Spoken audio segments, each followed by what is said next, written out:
ফিলিস্তিনের অবরুদ্ধ উপত্যকায় সেনাবাহিনী পাঠাতে চায় বাংলাদেশ। এজন্য ইতিমধ্যে যুক্তরাষ্ট্রকে আগ্রহের কথা জানিয়েছে ঢাকা। জবাবে ওয়াশিংটন জানিয়েছে তারাও গুরুত্বপূর্ণ এ বিষয়ে বাংলাদেশের সাথে একযোগে কাজ করতে আগ্রহী। বিবিসি বাংলা জানিয়েছে মার্কিন প্রেসিডেন্ট ডোনাল্ড ট্রাম্পের গাজার জন্য যে ইন্টারন্যাশনাল স্টেবিলাইজেশন ফোর্স বা আন্তর্জাতিক স্থিতিশীলতা বাহিনী গঠনের পরিকল্পনা করেছেন তার অংশ হতে আগ্রহ প্রকাশ করেছে বাংলাদেশের অন্তর্বর্তীকালীন সরকার। সরকারের জাতীয় নিরাপত্তা উপদেষ্টা খলিলুর রহমান ওয়াশিংটনে যুক্তরাষ্ট্রের রাজনীতি বিষয়ক under secretary of state Allison Hooker ও সহকারী পররাষ্ট্রমন্ত্রী পল কাপুরের সঙ্গে বৈঠকে এই আগ্রহের কথা প্রকাশ করেছেন বলে জানিয়েছে প্রধান উপদেষ্টার প্রেস উইং। তবে মার্কিন প্রশাসনের দিক থেকে এসব বিষয়ে এখনও কোনো তথ্য প্রকাশ করা হয়নি। RICL TMX, যুগের পর যুগ স্থাপনা থাকে মজবুত। যুক্তরাষ্ট্র সম্প্রতি ভিসা বন্ড বাধ্যতামূলক করে যেসব দেশের নাম নতুন করে তালিকাভুক্ত করেছে তার মধ্যে বাংলাদেশেরও নাম রয়েছে।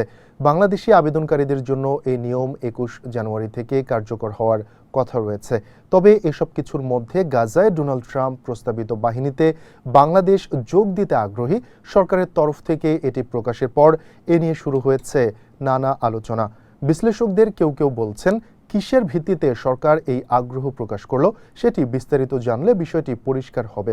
সাবেক রাষ্ট্রদূত হুমায়ুন কবির বলছেন, বিশ্বজুড়ে এখন যে টালমাটাল পরিস্থিতি চলছে সেই আলোকে ট্রাম্প প্রশাসনের সাথে বাংলাদেশ আরও ঘনিষ্ঠভাবে কাজ করতে চায় এমন ইঙ্গিত হয়তো সরকার এই আগ্রহের মাধ্যমে প্রকাশ করেছে।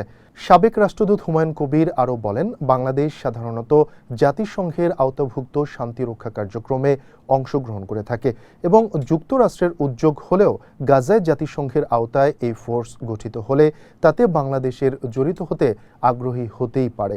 আর জাহাঙ্গীরনগর বিশ্ববিদ্যালয়ের অধ্যাপক শাহাব এনাম খান বলছেন, যুক্তরাষ্ট্রের প্রস্তাবিত এই বাহিনীতে যুক্ত হতে বাংলাদেশের দিক থেকে নেতিবাচক কিছু নেই।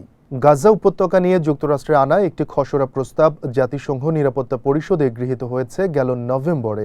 এতে উপত্যকাটিতে যুদ্ধ বন্ধে প্রেসিডেন্ট ডোনাল্ড ট্রাম্পের পরিকল্পনাকে সমর্থন জানানোর পাশাপাশি একটি আন্তর্জাতিক স্থিতিশীলতা বাহিনী বা ISF গঠনের কথা বলা হয়।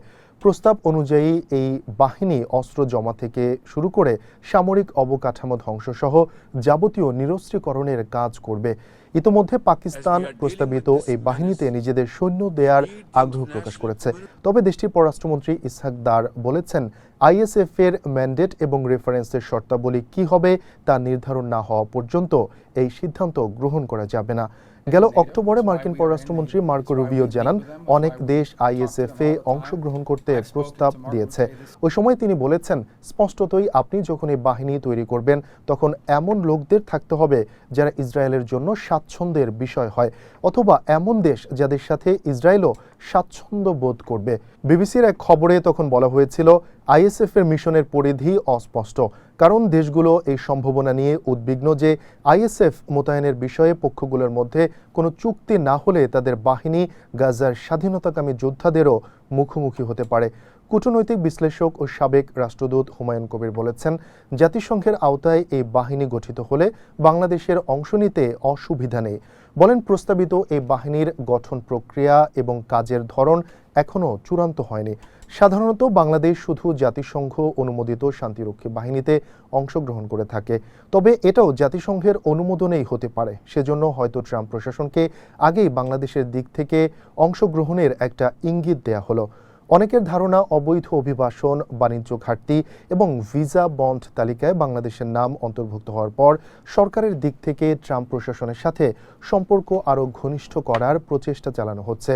এর অংশ হিসেবেই উপত্যকাটি নিয়ে ট্রাম্পের পরিকল্পনায় সামিল হওয়ার আগ্রহ দেখাচ্ছে বাংলাদেশ সরকার।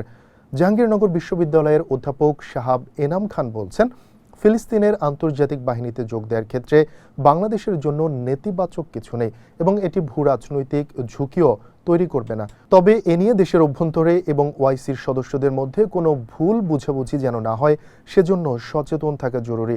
এছাড়া যুক্তরাষ্ট্র বা যুক্তরাষ্ট্র নেতৃত্বাধীন জোটকে এড়িয়ে যাওয়া বাংলাদেশের জন্য ইতিবাচক কিছু হবে না।